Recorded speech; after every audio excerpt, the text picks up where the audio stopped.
I just had a big old discussion with absolutely nobody. It's funny when this thing won't record. It won't record. I just had a somebody I know. Well, I didn't really know him. His name was Wayne, and he was not related to me, but he was in a way. He was related to my related to. He's a stepbrother. Okay, and he died from COVID this morning. Um, Collapsed lungs, cardiac arrest. Only a month before I had shook his hands. I didn't know the guy all that well. I just knew him distantly. But if it only takes a month, and he didn't get the vaccination, I'm not passing any judgment on him because I really didn't know him, as I said, and so I don't know what the reasons were for him not getting the vaccination. But I think the best that can come out of this, from my position, aside from saying sorry to my stepfather, is to say everybody needs to go out and get the vaccination, because this is not something you mess around with. It only took him a month to die. I mean, I don't know when he got the COVID. It could have been a little bit before I shook hands with him, but I have the vaccination. So if I got COVID, the vaccination took care of it. But he didn't get vaccinated. And he was at a family function with a lot of people there and children. And there's no telling how many other people got COVID, or didn't get COVID. But the thing is this is not a virus to mess around with. People trust science so much. Some people trust it, some people don't at all. But they don't understand that there are viruses we have that no vaccination for, like HIV or like hepatitis C. Those are viruses that once they're in your system, they're there to stay. And it's the viruses that your immune system does deal with and gets rid of, like the flu, that are temporary. Flu. There's some viruses that, and I guess flu is possibly one of those, that they stay dormant in your system, and when your immune system is down, they take over. It's the immune system that determines whether or not you get cancer, whether or not you get whether something like COVID takes you over. And the vaccinations that they're giving people don't give you COVID. What they do is they help the immune system, they give the immune system the tools to recognize the attributes of COVID so that it knows what to look for. It's kind of like giving your immune system, if it was a police officer, giving him all the necessary details of how to find the criminal. Okay? It isn't giving the policeman an example of the criminal, of a part of the gang, and showing all the things that he did. It's giving him the attributes, and through that, he has the tools to look out and find. And I'm paraphrasing, I'm analogizing, but that's essentially the idea.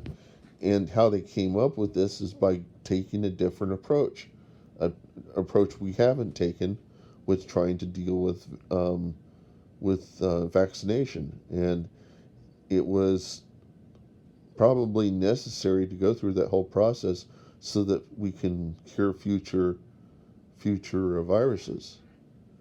The whole world had to get involved in doing the research, because this is something that needs to get done.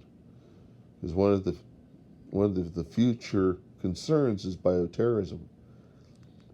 And though nobody really knows if according to the virologists, there's really no way a human could ever create something like this, that it came from nature. And it wasn't the Chinese that grew it, they might have figured out a way to make it from other viruses, but it's not something that you just go in a laboratory and make yourself.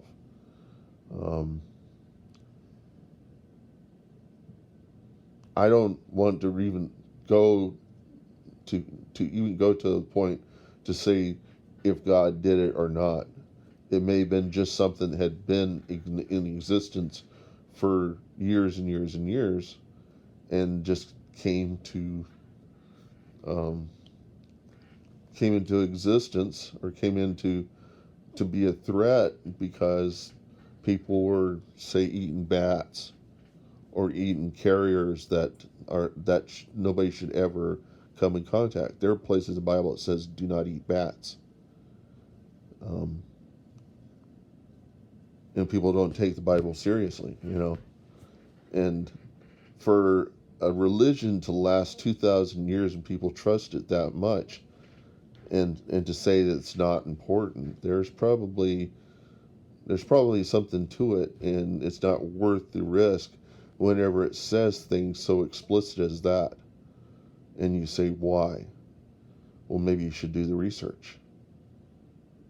And the thing to realize is that science is the study of the observable universe. If a creator, if somebody made us, wouldn't and that person um, would be so concerned to create all of the organs and all the things that make us up and make us work well and efficiently, and give us the capacity to empathize and identify with others of our kind, and care for each other. Wouldn't this individual be concerned about and put things in our environment to help us maintain a proper, healthy way of dealing with the world, the way of dealing with things in the world? And why would you be driven to eat a bat? Probably for the same reason that the Celts believed that if you ate the eyes of your enemy, you thought that it would give you insight as to what it was that they saw, which is of what they actually thought. Crazy belief systems, crazy, and the Chinese have been eating all sorts of stuff and taking so many things as aphrodisiacs and being left in the cold as to what actually exists in the world. But these were some people that probably were, from what some people said, they were stressing the animals out, and as a result of stressing anything, an animal or a person, their immune system goes low, because the immune system takes a back seat to being eaten or being taken over by physical force, because that's what happens with the immune system. It's the reason why people get ulcers, is because they get overstressed. So the animals and the people that were handling were both stressed. It was going to make it really easy for any kind of virus to take over in that environment. And that's the environment they believed created the COVID, was the spread of a viral contagion coming from one animal to another, two animals that had no reason to be anywhere near each other, in a exotic animal sales event in China. And that's all it takes, is just the wrong stuff coming together, and the stuff that shouldn't have anything to do with each other coming together and creating this problem. And bats, and what was the other thing that they claimed that they were using? But these are what the virologists spend all their time working with, is trying to figure out where the next virus is going to come from that will do something very damaging like this, and they had seen stuff in the past. And there were a lot of people who were saying it was just a matter of time and it would hit us not really seeing it coming. I mean, we've had all sorts of natural disasters in the past, such as Katrina and whatnot, just sideswipe us. Um, God doesn't cause these things. God lets them happen. Some things God will interact with, but if it is within our power to fight these things and we're complacent, I would see it if I was a creator of a mass of people or of anything, and I had every intent of it being a responsive to all the other creations that I had. I would be really concerned with their behavior, that it would be responsive to all of my creation. And I think that's what's going on with God is that he's probably, he or she, it, God's unique. That's the Christian God, is God's unique. God's not us. God is in us. God's outside of us. But we're not God. We are the creations. And God is unique. And when God sees us not behaving adequately, not being responsive to each other the way that God would be responsive to us if we were to interact with God.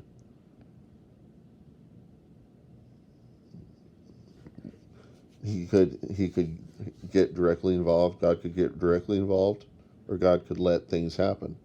There's a part in the Bible where it says there was an earthquake, but God wasn't in the earthquake. It said that there was a great wind that blew over, but God wasn't in the great wind. But then there was a whisper, a whisper of air, and it said God was in the whisper. So what that's really saying is that you can't really tell what God caused and what God let happen. And you can't say to people that the reason why this happened to you is because of God. That God made it happen to you. Nobody knows. You can't blame God for that. We have in our power to get things done. We have in our power, in our brain, we have perception. We have the ability to use our brains to perceive the things around us and to learn and to adapt and to adopt and to, to come up with the solutions to problems. We can't look to we can't look to certain groups as being our saviors. Um, Everybody is going to get taxed in this. And this is the sort of things that when somebody comes into power, they want to have some great war that's going to unite everybody. And that's why they send us to war, is because it's an unnatural attempt to try to unify everybody, get everybody involved in fighting something. And it's really stupid. We may have one of these sorts of things every 50, 60, 70 years, kind of like World War II. But it won't be like World War II. It'll be something of a different form.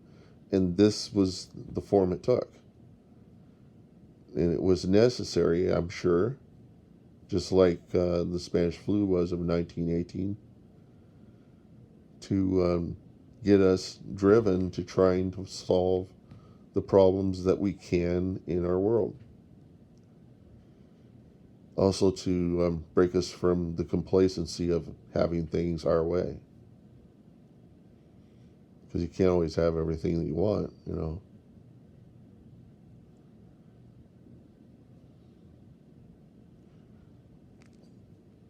One of the problems that we've had for a long time is stress. And this whole thing was probably caused as a result of stressing animals and people. And the how you stress people is by telling them that there's really no way for you to find a means of survival. It's when rich people hold back survival from poor people, and the disparity causes all sorts of unnatural and terrible things to happen, and the rich are completely unresponsive or unresponsible for those in the streets that are dying from things that are preventable.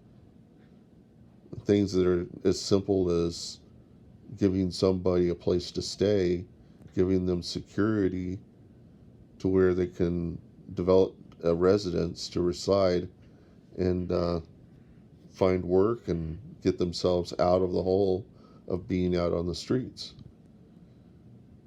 But we're not concerned enough to really deal with such problems. We don't even believe that you can solve such problems. No, people are going to die. You're going to die someday, and somebody's going to have to take over your children or other people's children. They're going to have to relearn the whole process of keeping people out of trouble. And that's what we're trying to do. There's not going to be a single solution that's going to fix everything and make everything nice. We have to be in direct involvement in everything that goes on for eternity.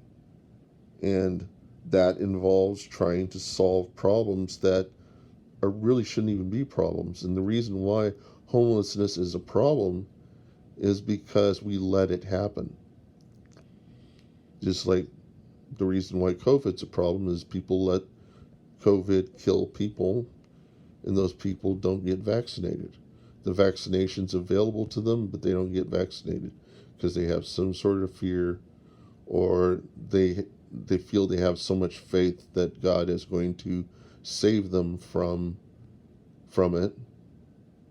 And is it for to prove that our God is the creator, or is it to prove other people wrong by saying, I'm on God's side, God's on my side? God may just hand you over to it, because what you're really doing is exhibiting your pride before God. You are holding back. I came to the realization today that God is good and God is the truth, and to hold back what you feel about God and hold back from others your thoughts about God and what you believe is true is to actually make yourself an idol before God. You're actually holding back from others what you feel is true. And if you don't believe in God, keep in mind that what you believe in is true is essentially your God. Okay? And if you believe something to be true, you wouldn't hold it back from the rest of the world, because you would believe that would be the thing that would help people survive. And so whenever you share knowledge, you share wisdom with other people, and you're empathetic and you're loving towards them, it's almost one and the same what we're preaching. See? So